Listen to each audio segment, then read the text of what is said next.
Ja, hallo und ganz herzlich willkommen wieder bei mir. Ja, heute koche ich ein italienisches Rinderragout. Und ja, das ist so richtiges Soul Food.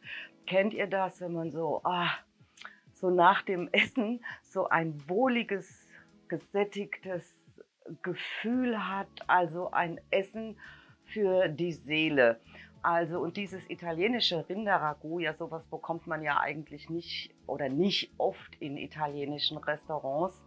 Und ja, sowas bekommt man nur bei der Nonna, bei der italienischen Großmutter. Und da hatte ich das Glück in unserem Italienurlaub, ist schon ganz lange her, aber da waren wir eingeladen und da hat die Nonna dieses Rinderragout gekocht und das war einfach göttlich. Das war so, so lecker und da habe ich mir schon damals das Rezept geben lassen und koche das auch immer mal wieder nach, weil das ja auch gerade jetzt für den Herbst so, es wärmt von innen durch die ganzen Gewürze, Wacholderbeeren, Lorbeerblätter und so weiter und so weiter. Lasst euch überraschen. Und dann ist mir ein Fehler passiert, sowas Dummes. Kennt ihr das, wenn man etwas tut und man weiß eigentlich schon vorher, das geht schief. Das geht schief und man macht es trotzdem. Kennt ihr sowas? Schreibt es mir gerne mal in die Kommentare, wenn euch sowas schon mal passiert ist.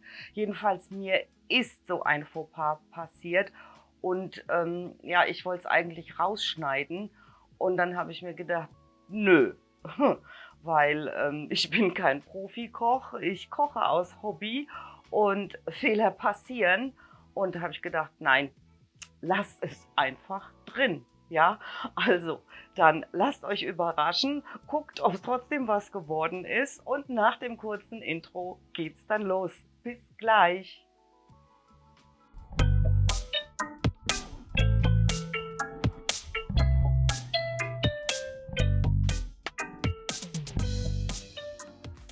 Die Zutaten schreibe ich euch natürlich noch alle in die Infobox. Das Rindfleisch habe ich jetzt gewaschen, trocken getupft und schneide es jetzt so in gulaschgroße Würfel. Ich mache die nicht ganz so klein, weil beim Schmorgericht, da werden die Fleischstücke dann sowieso immer noch so ein bisschen kleiner.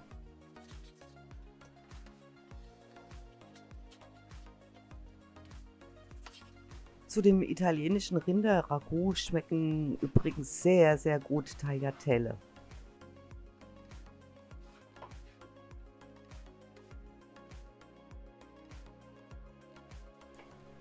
Die Zwiebeln, die habe ich jetzt gepellt und schneide sie jetzt in Viertel.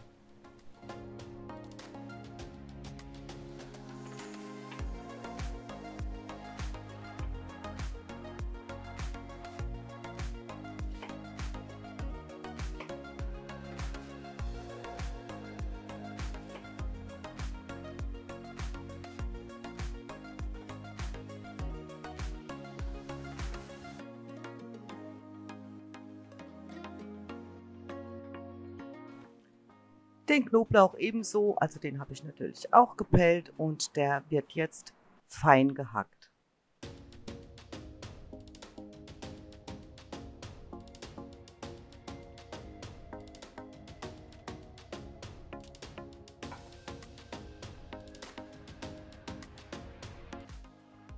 Die Karotten habe ich jetzt gewaschen, dann schäle ich sie und schneide sie dann in kleine Würfelchen und stelle sie dann ebenso beiseite.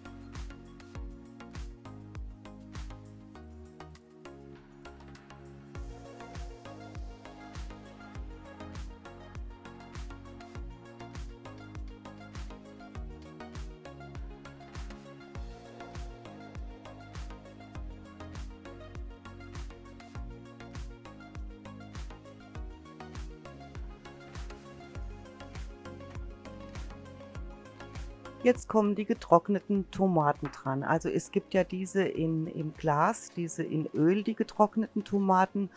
und es gibt die ohne Öl. Also ich habe jetzt die ohne Öl verwendet und schneide jetzt die getrockneten Tomaten in feine Streifchen und stelle sie dann ebenso beiseite. Die Wacholderbeeren, die zerdrücke ich immer etwas mit dem Messerrücken, weil dann können sie ihr Aroma viel besser abgeben. Jetzt habe ich etwas Öl im Bräter erhitzt und brate dann die Fleischwürfel portionsweise von allen Seiten schön an. Und zwar portionsweise deswegen, weil wenn man das ganze Fleisch jetzt in den Topf geben würde, dann würde das mehr kochen. Ja, und portionsweise, dann bräunen die Fleischstücke viel gleichmäßiger.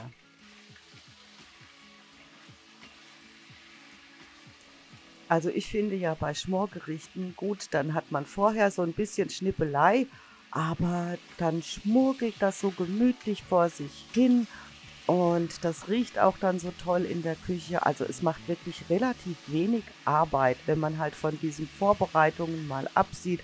Ja, und das ist ja auch nicht die Welt.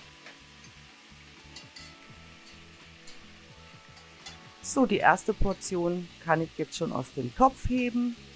Und ja, die gebe ich dann halt immer in eine Schüssel und dann kommt die nächste Ladung dran und wird dann auch noch gebräunt.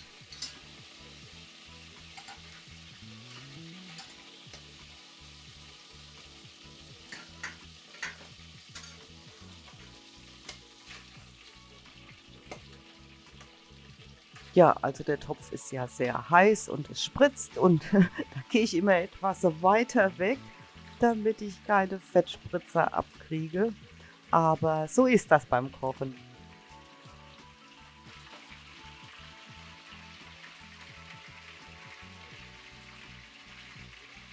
Ja, und jetzt brate ich also auch diese Fleischwürfel an, bis sie schön gebräunt sind und hebe sie dann auch wieder aus dem Topf.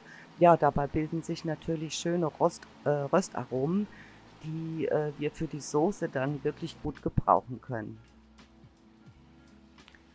Ja, und ein Tipp vielleicht noch von mir, und zwar, wenn ihr Fleisch anbratet, dann rührt nicht sofort immer rum, weil wartet so lange, bis das Fleisch sich alleine vom Topfboden löst. Ansonsten brennt das nämlich an. Also immer ein bisschen warten, bis das Fleisch von alleine sich löst vom Topfboden und dann kann auch nichts passieren und das Fleisch bräunt dementsprechend auch gut.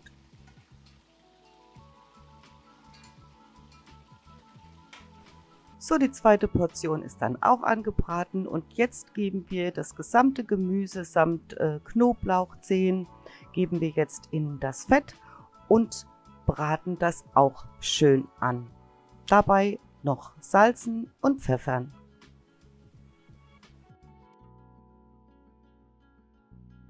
Ja, und das Gemüse dann so lange anbraten, bis die Zwiebeln so ein bisschen glasig und ganz hell gebräunt sind. Das dauert einen kleinen Moment.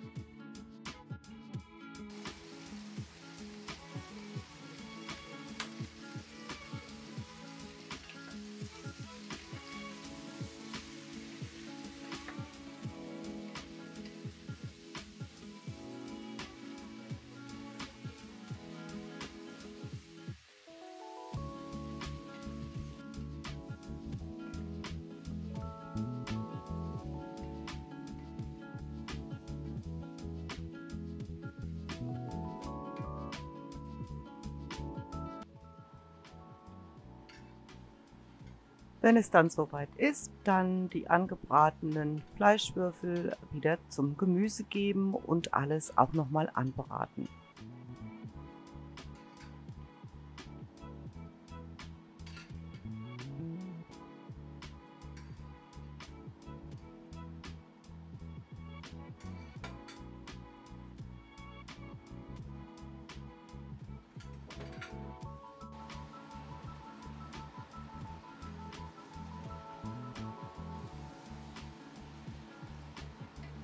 Alles schön durchrühren, damit alles schön vermischt ist. Ja, und jetzt kommt das Salz und Pfeffer dazu. Das macht ihr nach Geschmack.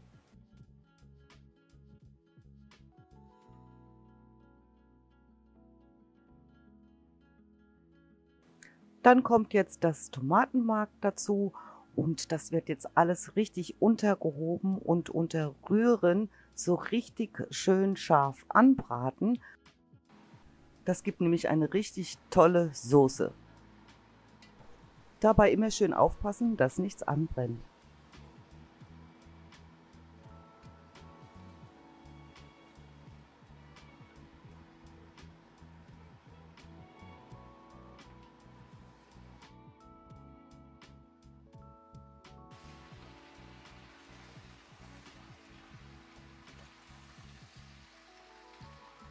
Ja, und immer schön fleißig rühren dabei.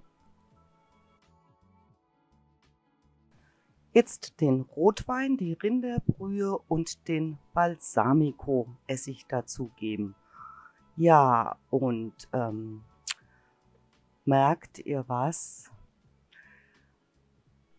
Jetzt zum Beispiel fängt das schon an, wo ich ins Zweifeln komme. Jetzt kommt dann ja auch noch der Balsamico-Essig hinzu. Und Leute, ich wusste es vorher. Kennt ihr das? Wenn man etwas macht und man weiß, es geht schief, jetzt, also passt auf, Hilfe, ich wusste es. Oh. Ah, shit. Ah. Sorry, sowas sagt man nicht, aber tut mir leid.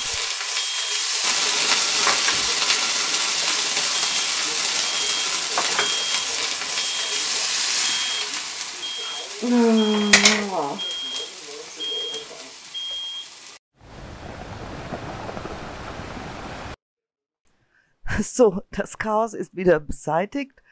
Ja, also ich habe erst gedacht, ich würde es rausschneiden wollen, aber dann habe ich gedacht, nein, sowas passiert und vielleicht ist sowas euch auch schon passiert.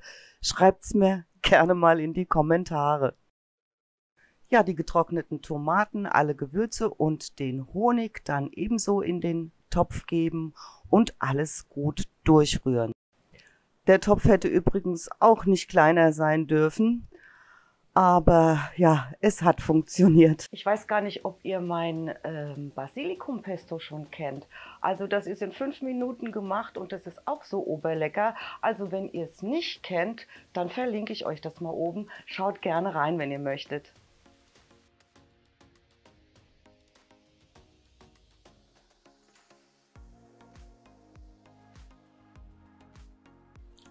Ja, jetzt alles nochmal durchrühren und aufkochen lassen und das Ganze lasst ihr dann bei halb aufgelegtem Deckel so 2 bis 2,5 Stunden auf niedriger Temperatur vor sich hinschmorgeln. Und das wird ganz, ganz köstlich. Solche Gerichte kriegt man ja in italienischen Restaurants nicht unbedingt. Und das ist Soul Food wie bei Nonna. Ja, und wenn das Fleisch zart ist, dann ist es gut. Die Soße braucht keine Bindung, weil die ist von alleine schön eingedickt. Ja, und das Ganze schmeckt am besten mit Tagliatelle. Ich hoffe, ihr hattet Spaß bei meinem Video. Ich sage Tschüss, bis zum nächsten Mal.